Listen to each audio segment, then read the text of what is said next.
Bonjour, me voilà de retour, hein. Ça fait un petit moment que je vous ai plus parlé, comme d'hab, je vous fais le coup chaque fois. En tous les cas, déjà je voulais vous remercier parce qu'on est presque 800 abonnés, je n'en reviens pas. Euh, Ça s'est fait tout seul et je vous remercie vraiment du fond du cœur. Et j'espère que mes vidéos continueront à vous séduire, surtout à vous aider, puisque la démarche de mes vidéos, que vous voyez, qui sont faites vraiment en toute simplicité et qui ne sont pas du tout des vidéos pro, comme on pourrait en voir. Voilà, ce sont des vidéos qui me ressemblent dans la simplicité et j'essaye de vous faire passer des messages et c'est vraiment un grand plaisir que j'ai à le faire et je vous remercie beaucoup. Ça me touche énormément.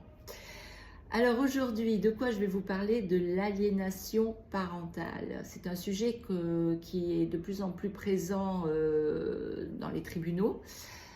C'est un sujet qui est extrêmement délicat et qui fait énormément de dégâts et énormément souffrir.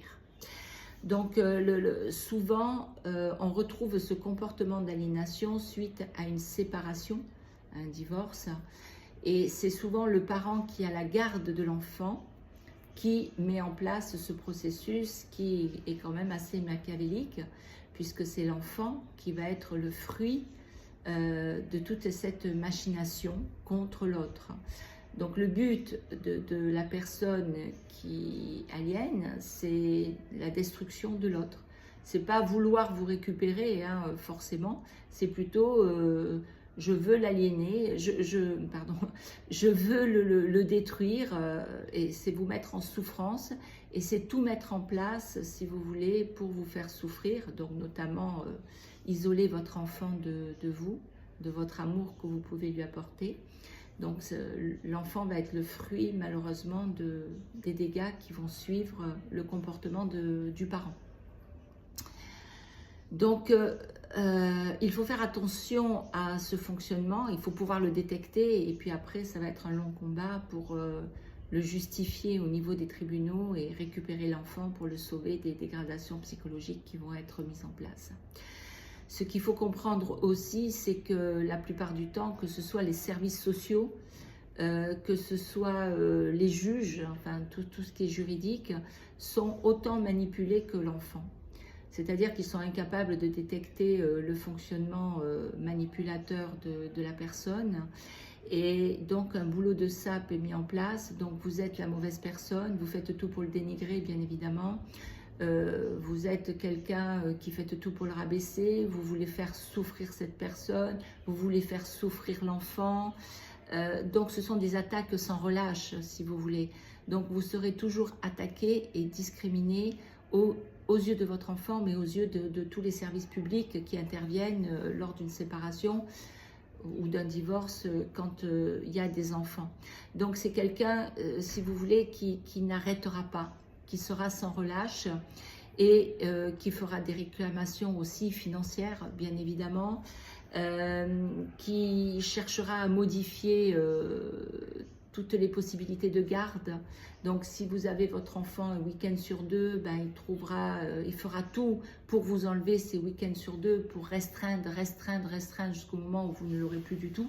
Les vacances scolaires, c'est pareil, le parent essaiera de vous les saboter au maximum. Donc c'est un boulot de sape dans tout. Voilà. Donc le parent va tenter de vous fermer toutes les portes possibles et inimaginables pour ne plus que vous ayez de contact avec l'enfant. Et ça va être très compliqué au fil du temps pour pouvoir récupérer cet enfant et retrouver vos droits de visite ou votre droit de garde carrément, parce qu'à terme, c'est ce qui risque de se passer heureusement, mais c'est un combat qui est engagé. Alors le problème de l'enfant, vous savez qu'un enfant quand c'est petit, hein, c'est maniable et manipulable, donc vu qu'il n'aura qu'un référent, il s'exécutera au niveau du référent puisque lui se fera passer pour une victime au niveau de l'enfant, il se fera passer pour celui qui protège l'enfant. Vous ne savez pas bien évidemment le protéger. Il se fera passer pour la personne qu'il aime plus que tout au monde, alors que ce n'est pas du tout une démonstration d'amour, mais c'est plutôt satisfaire un dysfonctionnement personnel, psychologique important. Il se fera passer, si vous voulez, pour quelqu'un qui est bien dans tout, hein, je veux dire, même au niveau comment dire ça, même au niveau de l'école. Voilà, que c'est quelqu'un qui suit bien son enfant. Regardez, mon enfant a de bonnes notes grâce à moi, mon enfant est bien élevé grâce à moi, mon enfant est ceci, mon enfant est cela. Donc si vous voulez, il devient quelque part par son comportement l'unique, le meilleur au monde, celui qui fait les meilleures choses. Et vous, bien sûr, vous êtes la bête noire, la bête à abattre. Et vis-à-vis de votre enfant, c'est la même chose. C'est un boulot de sape au quotidien. Donc l'enfant est bassiné pour vous éloigner, pour ne plus avoir envie de vous voir, pour peut-être vous détester sans savoir pourquoi il vous déteste, hein, parce que le motif il l'a pas. Il a que ce qu'on lui a inculqué dans le cerveau. Et croyez-moi que ce qu'on lui inculque, l'enfant l'enregistre, puisque le cerveau peut être quand même manipulé. Hein. Les gourous arrivent bien à introduire des idées dans l'esprit des adultes, donc imaginez dans l'esprit d'un enfant ce qu'on peut faire. Donc c'est une situation qui est malheureusement assez dramatique.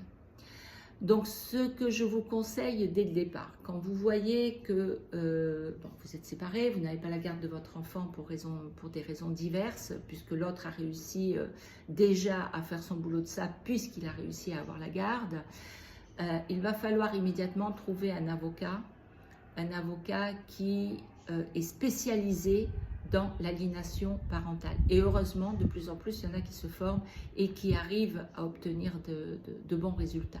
Donc, entourez-vous déjà d'un bon avocat.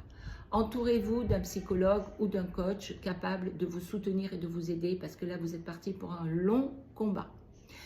Quand vous constatez que votre enfant, quand vous le prenez le week-end ou pendant les vacances, est infernal, qui vous fait des crises sans arrêt, qui vous insulte, qui ne veut pas être avec vous, qui veut l'autre parent, qui n'a rien à faire chez vous, que vous êtes un mauvais parent, et peut-être, et j'en passe, c'est qu'il y a quelque chose qui se passe chez le parent contre vous. Dans ces cas-là, il ne faut pas s'énerver après votre enfant, il ne faut pas lui poser trop de questions non plus. Faites-le parler si vous en avez la possibilité, mais alors avec délicatesse, parce que tout ce qui va se passer chez vous sera répété chez l'autre parent et il s'en servira contre vous. Donc, il va falloir que vous fassiez preuve d'une extrême intelligence et d'une extrême patience. Il faut prendre rendez-vous rapidement chez un pédopsie pour emmener votre enfant dès que vous l'aurez avec vous, c'est-à-dire les jours de garde, pendant les vacances, etc. Avoir des rendez-vous réguliers et l'emmener chez un pédopsychiatre parce que l'autre ne le fera pas. Il ne le fera pas parce qu'il ne faut pas qu'il soit non plus détecté dans sa manipulation sur l'enfant. Donc, il faut absolument que vous, tant que vous avez la possibilité d'avoir votre enfant avec vous, tant qu'on ne vous l'enlève pas définitivement, il faut absolument mettre en place cette mesure de protection et le pédopsychiatre pourra vous aider, ainsi que votre avocat spécialisé, à mettre en place tout ce qu'il faut pour récupérer l'enfant sur le plan mental, sur le plan santé, bien évidemment, parce que c'est très important, mais aussi devant la justice. Vous n'avez pas les compétences pour vous battre contre ce genre de comportement. Vous avez besoin d'aide, et ça, mettez-vous-le bien dans la tête. Donc, toutes les méchancetés qui seront faites à votre encontre, vous ne pouvez pas, vous, personnellement, vous en défendre. Il vous faut de l'aide pour avoir les bonnes attitudes. Les services sociaux vont être contre vous. La justice va être contre vous. Donc, vous avez besoin d'aide, donc on prend de l'aide et on prend des gens compétents. J'insiste parce que c'est une obligation pour vous sortir de cette grosse épine du pied et sauver votre enfant. Ça, il faut le faire impérativement. Si vous n'avez pas de garde alternée ou 3 jours chez un, 6 mois chez l'autre, enfin bon, vous voyez ce que je veux dire, hein, les week-ends, les patatis, les patatas, et que vous êtes en milieu médiatisé pour voir votre enfant parce que l'autre parent aura réussi à vous faire passer pour quelqu'un de dangereux pour l'enfant, de déstabilisant pour l'enfant, et l'enfant aura peut-être même approuvé ce que le parent dit parce qu'il est manipulé. Donc ne détestez pas votre enfant, comprenez qu'il est sous une emprise dont il ne peut pas se libérer et qu'il a besoin d'aide. Donc vous vous retrouvez en milieu médiatisé, allez en milieu médiatisé pendant l'heure où se passe le contact avec l'enfant, Ne parlez de rien et ne posez aucune question parce que quoi que vous disiez, ça se retournera contre vous. Dites-vous que quand l'enfant vient en milieu médiatisé, il est préparé par le parent référent. Donc, il vient avec des intentions de prendre des informations pour le répéter à l'autre. C'est comme ça que ça se passe. Votre enfant devient un espion. Il est transformé en espion pour que le parent référent puisse vous attaquer davantage et vous supprimer complètement les visites avec votre enfant et le bloquer complètement dans tout, l'isoler de tout pour l'avoir sous sa coupe entièrement. Et ça serait la meilleure manière pour le référent de vous punir. Donc, il faut absolument que pendant les moments médiatisés, vous soyez irréprochable là encore. On parle de la pluie et du beau temps, on emmène un cadeau, on rigole, on essaye de créer des liens affectifs, donc on demande l'autorisation à l'enfant, si on peut le prendre dans ses bras, si on peut lui faire un câlin, si on peut lui faire un bisou, on lui fait comprendre qu'il vous manque, que vous l'aimez. Employez beaucoup des mots d'amour, des mots de manque, tu me manques beaucoup, qu'est-ce que j'aimerais pouvoir aller au cinéma avec toi, aller se faire un petit McDo, ça serait tellement sympa, aller se faire une balade, mais ça viendra un jour ma chérie ou mon chéri. Que des choses d'amour, d'amour, d'amour, d'amour. Remplissez votre enfant d'amour. Pourquoi? Parce qu'il est en manque d'amour. Parce que l'autre ne lui donne pas cet amour. L'autre le manipule, mais il a de la froideur. Il n'est pas dans l'amour avec l'enfant. Donc l'enfant est en manque. Donc c'est important que vous lui apportez ce dont il manque, sans que l'autre puisse se retourner à nouveau contre vous. Ensuite, les contacts téléphoniques, ne les loupez pas. Même si c'est contraignant, même si c'est lourd, même si vous êtes frustré, continuez vos appels téléphoniques une fois par semaine ou en fonction du jugement, hein, je ne sais pas comment il est fixé. Donc, continuez les appels téléphoniques. Si vous êtes encore sous le coude des assistantes sociales, des AMO et du tralala qui pèse 3 tonnes et qui est plus pénible la plupart du temps qu'autre chose, comportez-vous en parent aimant, en parent dans l'incompréhension. Ne parlez pas d'aliénation, n'employez pas ce mot. Ne parlez pas de manipulation. Faites l'idiot ou l'idiote. Je ne comprends pas pourquoi mon enfant se comporte comme ça avec moi, qu'est-ce que j'ai fait, comment vous pouvez m'aider à recréer le lien avec mon enfant. Vous voyez ce que je veux dire? Amenez-les vers vous pour qu'ils commencent à s'intéresser, à se sentir « Waouh, elle a ou il a besoin de moi ». Jouez le jeu au maximum, impliquez-les et que s'ils vous disent « Mais oui, votre enfant vous aime », ben alors, mais pourquoi je ne peux pas avoir mon enfant plus que ça? Qu'est-ce que je dois faire? Qu'est-ce que vous me conseillez? Pourquoi mon enfant pleure quand il me voit? Qu'est-ce que je dois faire pour qu'il soit heureux qu'il me voit? Mettez-les dans le truc et en même temps, vous allez les culpabiliser parce qu'ils vont se dire « Merde, comment on fait là ?» Donc, si vous voulez, il ne faut pas aller contre les gens. Il ne faut pas aller contre un tribunal qui ne comprend pas l'aliénation. Il ne faut pas aller contre les services sociaux qui ne comprennent pas l'aliénation. Il faut s'entourer de vrais professionnels qui savent quoi faire face à l'aliénation. C'est votre seule chance de récupérer à un moment donné votre enfant qui est de toute façon détruit par l'autre. Parce que c'est comme un gourou, hein. On lui fait un lavage de cerveau et ce lavage de cerveau, il est contre vous. Alors le but de la personne, c'est de l'isoler de tous les côtés, hein, bien évidemment. Donc l'enfant peut aussi manifester à des moments, peut piquer des crises chez la personne qui aliène parce qu'il ne supportera plus cet enfermement psychologique dans lequel on le met au quotidien. Il peut avoir des manifestations à l'école avec ses petits camarades, être agressif, mal leur parler, se mettre dans un coin. Il peut avoir des manifestations. Et au contraire, s'il a des manifestations, l'école peut faire un signalement et là, ça peut être une chance pour vous parce que ça peut être l'occasion de le faire voir par de vrais professionnels et de déceler en fait l'aliénation parentale. Donc tout ça est super important. Dites-vous que vous allez être sous le coup de situations extrêmement douloureuses, que ça sera toujours vous qui serez pointé du doigt, que ça sera toujours vous qui serez accusé. Acceptez cet état de fait. Vous savez que vous n'êtes pas la personne qu'on veut vous faire, pour qui on veut vous faire passer, mais qu'il va falloir le démontrer avec beaucoup de doigté et d'intelligence pour sortir de cet engrenage. Dites-vous que la victime, là-dedans, c'est vous quelque part, mais c'est surtout votre enfant. Parce que votre enfant est utilisé et manipulé pour mettre tout ce dysfonctionnement en place. Et c'est grave, c'est très très grave pour l'enfant, parce que le jour où il sortira de là, pour le récupérer, ça sera très long. Parce qu'il faudra qu'il soit suivi, il va falloir beaucoup d'amour, beaucoup de patience pour arriver à ce que cet enfant retrouve une vie normale. Donc comprenez que c'est votre enfant la première victime. Ce n'est pas vous. Même si on vous en veut, même si on vous détruit, la première victime, c'est votre enfant et ne le sortez pas de votre tête. Et n'abandonnez surtout pas. N'abandonnez pas l'enfant aux proies de ce personnage. Ça serait dommage.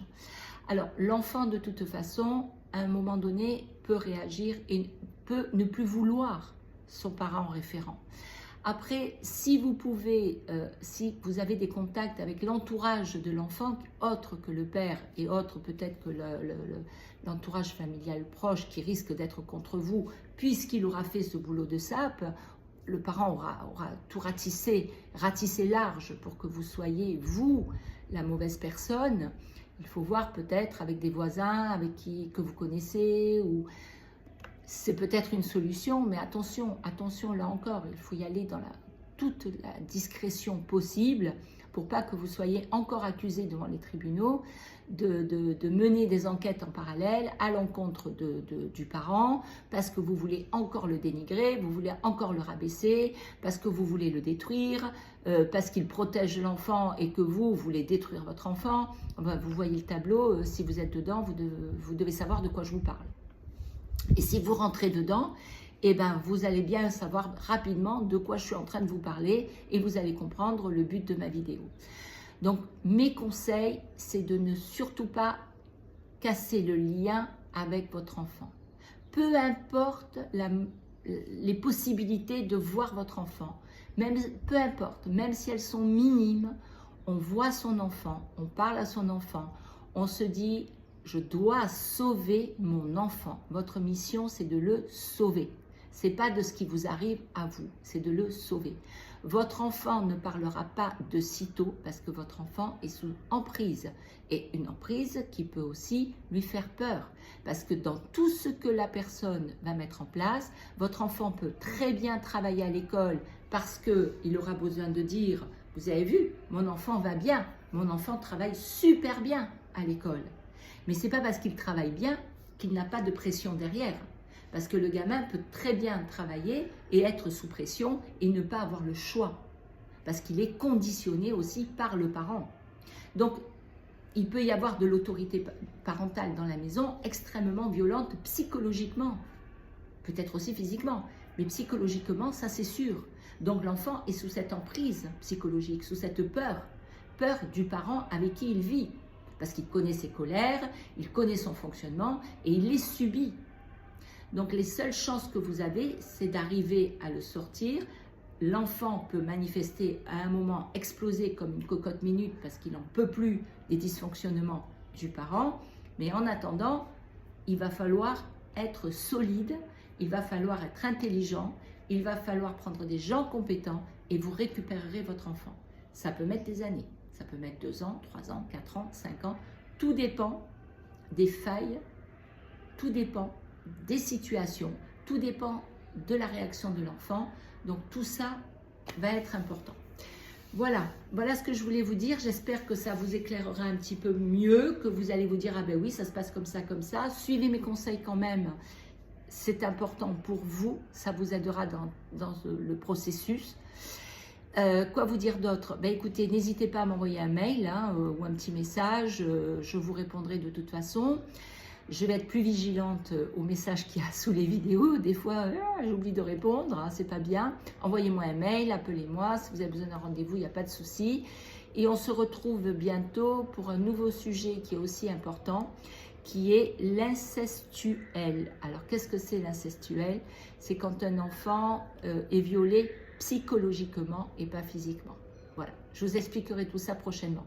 Je vous souhaite de très très belles vacances pour ceux qui le sont et puis pour ceux qui vont bientôt les avoir. Et puis je vous dis à très vite.